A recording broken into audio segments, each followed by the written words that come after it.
Greetings, ladies and gentlemen of the interwebs. Welcome back to the now decided season finale of season 1 of Movie Breakdown. Figure 11 episodes is good enough. Yeah.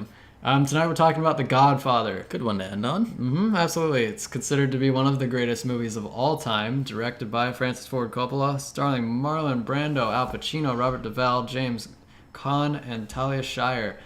Absolute legendary cast. Oh my god, that's disgusting. Yeah, it's really baffling. You got Marlon Brando, one of the greatest actors of all time. Al Pacino's a big name. Robert Duvall, like all these guys. Robert Duvall, man. So let's get into it. What do you think about this movie overall? What are your impressions? I like this movie a lot. Like, the first time I watched it, just off my dad's recommendation, I was like, all right, I'm going to sit down. I know this is one of the greatest movies of all time, so I'm going to put my phone away. I'm just going to sit in the dark and watch this movie. And it was great. Even 3 hours long, it's a great movie. Yeah. Folks, I must confess, I went 22 and a half years of life without seeing The Godfather. I've now seen it twice, but hopefully I will not go to cinema hell for going 2 decades. Having opinions before watching The Godfather. Yeah, so, I mean, the first time I watched it, I thought it was good. But the second time I watched it, I think I can see why it's one of the greatest movies of all time. It's absolutely brilliant. It still holds, still. Yeah, it holds up with a few exceptions, I think, with some effects. But overall, man, it's a fantastic film. Largely because of the acting. Oh my god. What do you have to say about the acting? Marlon Brando does a phenomenal job of just being like somebody that you believe should be in charge of anything he's doing in his life ever. And you're like, okay. You want me to kill myself? Okay. I'll go do that, sir.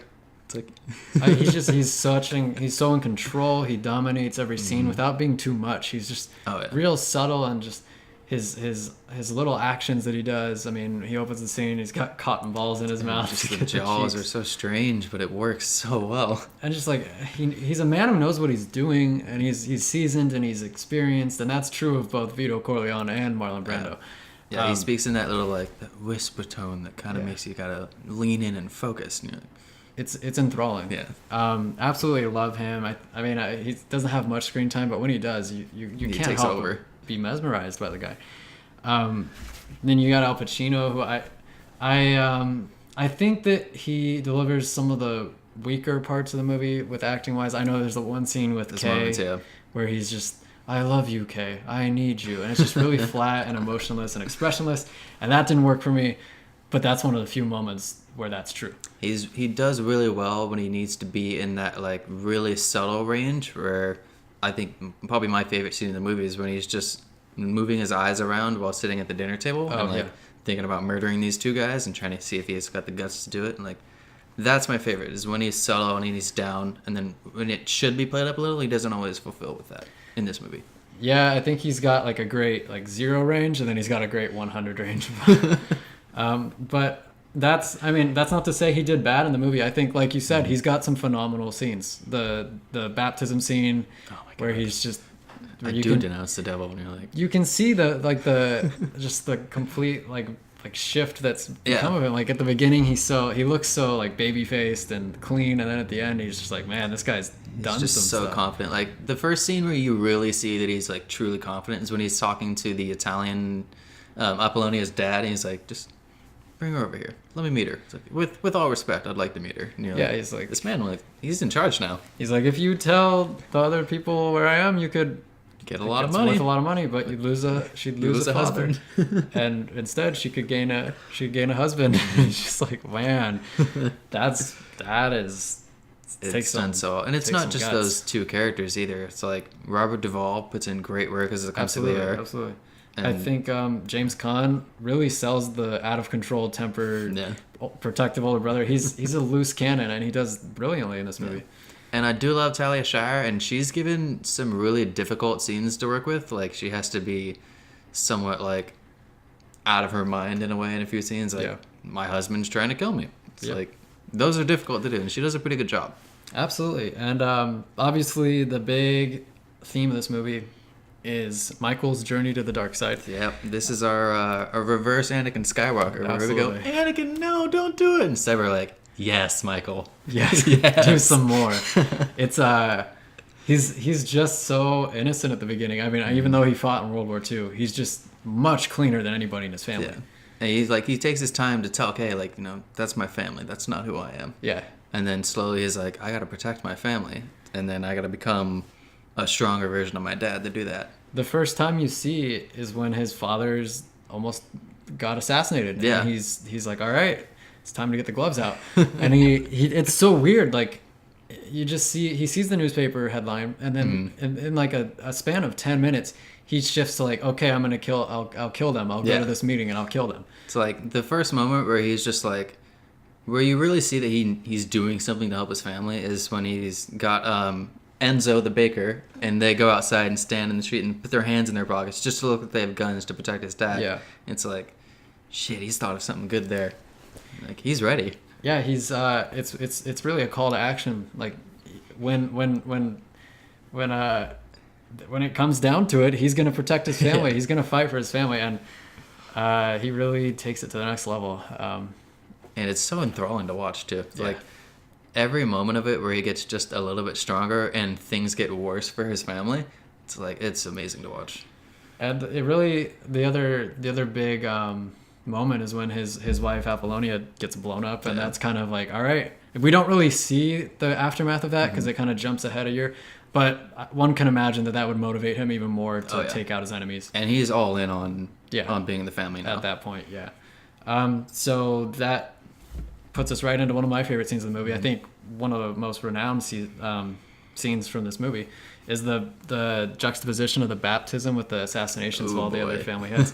What a dark scene. I mean, wow. It's so much fun, though. You take one of the most sacred acts from the Catholic religion, and then you just take like blatant murders of several people, and you just mix them together, and it works brilliantly. Yeah. It's kind of his baptism, if you will, into the darker world. Yeah. It's like, you've got the Latin going in the background, then you're like, oh, he's just going to do this baby, and then he'll kill people later. That's what he said. Yeah. And then you see the people, like, starting to get guns ready. Like, Clemenza's walking up the stairs with a big, like, box and stuff. And you're like, oh, what's in there? Shotgun. He's going to gun down some people in an elevator.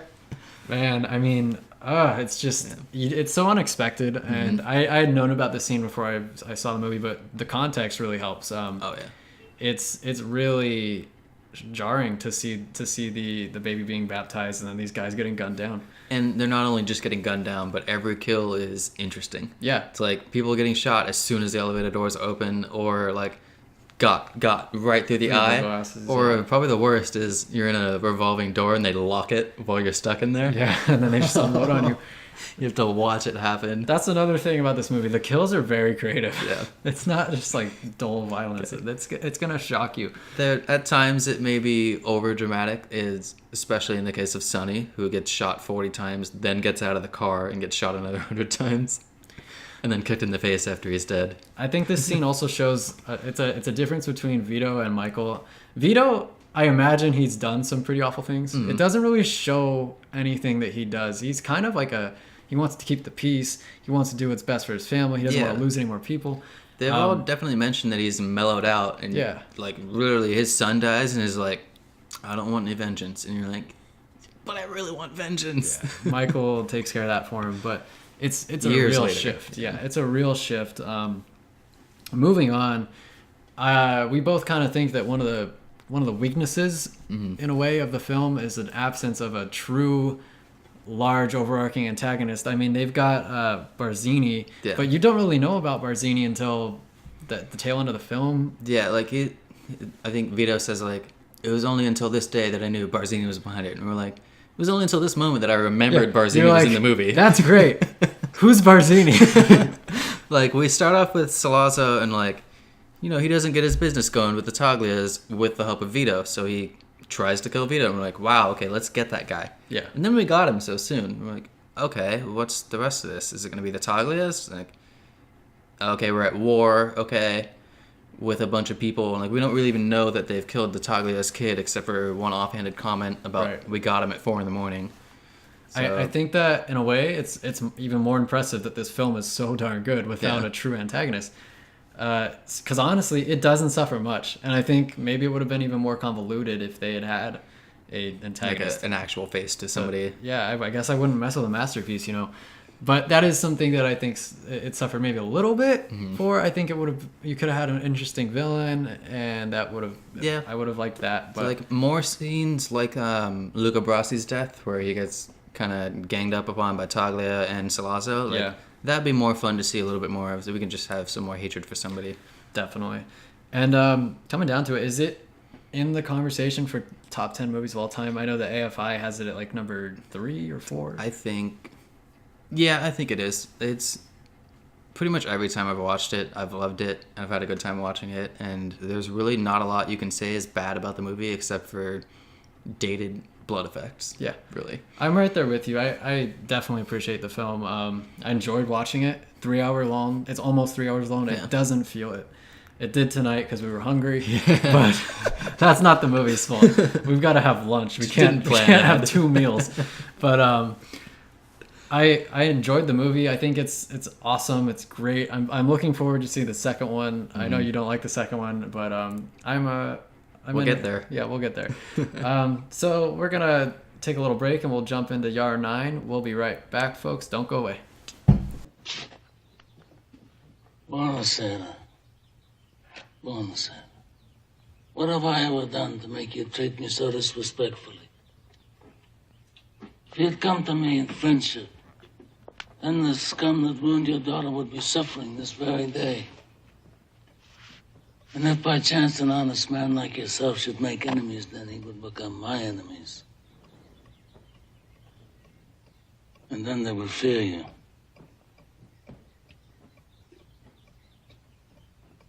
Be my friend?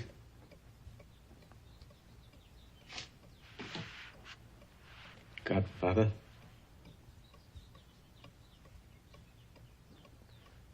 Good. Welcome back, ladies and gentlemen. We're gonna jump right into Yar 9 here. So, Vito Corleone. Oh yeah. Big Oh yeah. Absolutely. He steals the show every time he's in it. Yeah. Like we said, Marlon Brando, definitely one of the top actors of all time. So interesting to watch. He just encapsulates mastery of the act. Coolest dude I've ever seen die by collapsing in a field. Yeah. I mean, what can you say? He just dominates every scene, and he's so soft-spoken, and he's not loud at all. He demands your respect. He demands your attention, and I had a blast watching him. Yeah. What did I do to deserve this disrespect? I'm sorry. He's so unassuming. He's so interesting. Yeah. He's so weird, but like it works. Everything about him works, and I'm sad that they killed him. On to the other big character, Michael. I'll give him a yell. Yeah. Outside of a couple scenes, I think Al Pacino did a nice job as Michael. I think Michael's arc was very interesting. I think he doesn't have the only arc, but I think his arc is obviously the main focus. Yeah, it's the strongest, and it's the most fun arc in a movie that's been around for a while. I will say, I wish there were more scenes between Vito and Michael, because that last talk they have before Vito dies, it's so interesting. Like, to have the fresh-faced, I'm the head of the family now, and to have the experienced old gun who's now on his way out, it's having that talk. It's just, man, like, they could be special if they were like working things together. Like, you take the experience and the motivation of Michael and the experience of Vito and put it together, and it works. That's what the hope was, I guess, for Vegas. But... yeah. Then he went and died. Too bad. Yeah. So overall, solid performances by our leads. Let's go into Santino / Sonny. Sonny, James Caan. For what he is, he works. He is the most white guy in the family, but he does a really good job of being the aggressive guy in the family. Yeah. That you don't want to lead. From the very beginning, I mean, the movie sets up that one scene where the cops are kind of getting the license plate at the party, and then he runs in there and he's all pissed at them. He shatters a camera and just drops cash on the ground. In like 10 seconds, you realize what kind of character he is. Then he goes and cheats on his wife a little bit. Yeah. And in that whole scene, you really understand who he is as a character. You know what to expect for the rest of the film. And it's just great writing, great filmmaking there. Absolutely. Great acting, everything. On to Tom Hagen, played by Robert Hall. Yeah, he's the voice of reason, really. And he's just a lawyer. He's not a violent guy. And I also like that they they show that he's lacking in a way that they need in the moment, and that he's not a wartime consigliere. Yeah. So like, you know, we can't have you being so calm and trying to reason all the time when sometimes we're gonna murder. Because he's the only one with a real conscience. Like at that point, because Michael doesn't really have one anymore. Yeah. Like they killed his wife, they killed his brother, they tried to kill his father, and Tom he's always kind of like, well, this would benefit us financially. Yeah. He's never one to advocate for violence, and I like how he accepts his demotion. He's like, I understand. Like he initially fights, and he's like, all right, whatever. And he's not like a total wuss or anything. Like his scenes where he's dealing with Waltz, the producer, like he kind of shits on that guy and then kills his horse and just like. I'm sure he doesn't do it personally, but he definitely doesn't. He isn't shy away. Yeah. So I guess you could say he's probably the biggest supporting character, and I loved him. I really liked watching him as well. On to Clemenza. I liked him. He's like the cool uncle, the cool uncle who murders people, and can cook. True. Yeah, he can cook for everybody. He makes that big pasta sauce. I'm like, yeah, man, that's how I do it too. What a complete guy. And especially the way he kills is just fun. Like both times where he's killed in the car, just grabs a guy from behind with a thing, where he's out there pissing in the field. Yeah. And How cool is that? Just to do one of the lowest things you can do while someone's dying. It's so baller. Let's go on to Salozzo. I think he's okay. I'm not gonna give him. I'll say yeah. He's kind of like, I hated him. Yeah, I wanted him to die. But I guess like, that was the point. You're like, you're a real dick about this, and you didn't need to be, sir. Yeah. He's like, I didn't want to kill your father. It's just business. That's like, oh, come on. You got butthurt that he said no. You wanted him to die. The way he plays around other characters is fun for the first few times. And then when he kills Luca, it's really entertaining to watch. You can tell something's going on that whole scene. That's a good scene. This movie's full of great scenes, but we don't have enough time to talk about all the good scenes. But that was one of them. Let's go on to music. Yeah. I think the music was done well. It doesn't take over. There's some good pieces, so I'm going to give it a yeah. Overall, I think it just supported the experience. I don't think anything really stood out where I was like, wow, that's great music. Everything along the way was just supporting what I was watching. The main theme is pretty great. I do like the main theme. It's soft and it's beautiful, and it really stark contrast to the movie. There's a lot of violence and death. Moving on to sets. I think the sets are freaking fantastic. Yeah. I am pretty sure that one of the spare houses is the Fast and the Furious house. Fucking Vin Diesel's house. I'm pretty sure. Same universe. Can't really tell. Same universe. Pretty cool. Yeah. On to the lighting. Big yeah. My favorite example of this is the beginning scene where they're having the wedding for Connie and Carlo, and you get the camera kind of bounces from inside Don Corleone's office where it's dark and you can tell there's some nefarious business going on, and then immediately cuts to outside and it's all bright and they're having a party. Yellows and oranges. You're like, oh, it's so fun. And it's celebratory, and then back to the darkness. Yeah. It's just like heaven and hell. My example is when Michael first goes back to the house after discovering that his father's been shot. He like enters the house and there's this long dark hallway with stairs on the side, and somebody's walking towards him, and he just kind of ignores it and turns right into this really bright, really warm room full of all these people that are in mourning. And I'm like, that's beautiful. Yeah. The lighting's masterful, as is so much in this film. And let's go into effects. This is the only one I'm going to give a 9 to. Yeah, that's a 9. This is a lot due to the time that's passed, but the blood looks The gunshots, like, eh. Yeah, it's inconsistent with the blood, especially. Sometimes it's kind of a sludge, and sometimes it just pours like out water. Like colored, like cranberry juice. But I think at the time it wasn't too bad, but it just hasn't. That aspect of the film hasn't aged well. Look, you can't be a perfect movie, Godfather. You've got to have something wrong. You can't stay perfect for 40 years. Like something's gonna be a little wrong. Yeah, absolutely. What about the non-subtitled scene between Michael and Salazzo during the dinner sit-down? So I'm a hearing aid guy, so I gotta have subtitles, but I still give this a yeah. Yeah, I give it a yeah too. Yeah. It's like it makes you uncomfortable, and you're like, what is being said right now? And then you contrast that with, was it McIntyre, the sergeant? I don't remember captain? his name. It's the corrupt police captain. So that guy is just calmly eating, like nothing's going to go wrong because he's a cop and nothing could possibly happen to him. Yeah, and they're just speaking Italian, which is an important thing to note. And you don't have any idea what they're saying exactly. You can kind of make it out based on their facial expressions and tone of voice.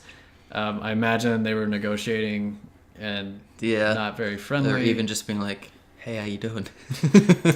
My place after this. No, but yeah, I think it works. I think it, like you said, it makes you feel uncomfortable. It tenses up the situation because you know that Michael's going to try to kill these guys. And just another brilliant scene. And what about the time skips?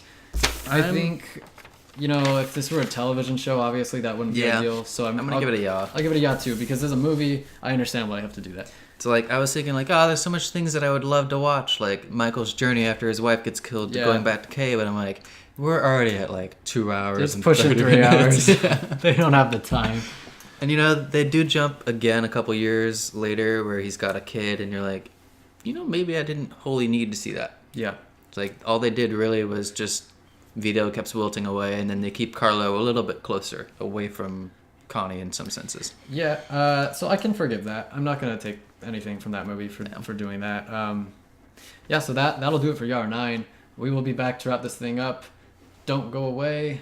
We'll see you in a second. Michael Francis Rizzi, do you renounce Satan? I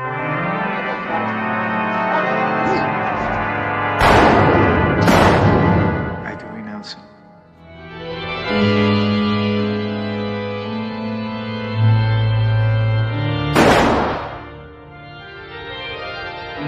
And all his works?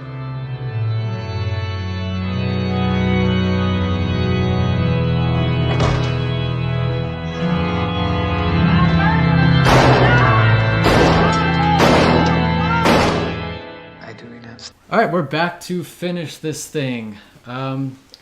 What are you going to give this movie on a scale from 1 to 10?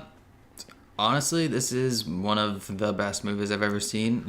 At times it may not be my favorite movie to watch just because it's so long, but I have to give it to technical credit and just being so damn good. 9.5. I'm spot on. That's exactly what I was thinking. Like you said, I think there are movies that are more fun to watch, but when you look at writing, you look at the plot, you look at the technical stuff, you look at the cinematography, light, all that, acting, it's a masterpiece. It is airtight in 90% of what's going on there. Everything it does, there's a purpose for. There's so much nuance, like the horse's head thing. There's a little brief scene showing you how proud Waltz is of his horse, and then ends up decapitated in his bed the next day. Everything is purposeful in this movie. Francis Ford Coppola, phenomenal director. I'm a big fan of some of his movies, like Apocalypse Now is another one of my favorites. 9.5 out of 10. Easy. And then I guess the next question, since you haven't seen The Godfather Part 2, what do you want out of it? I think that I want to see Michael struggle.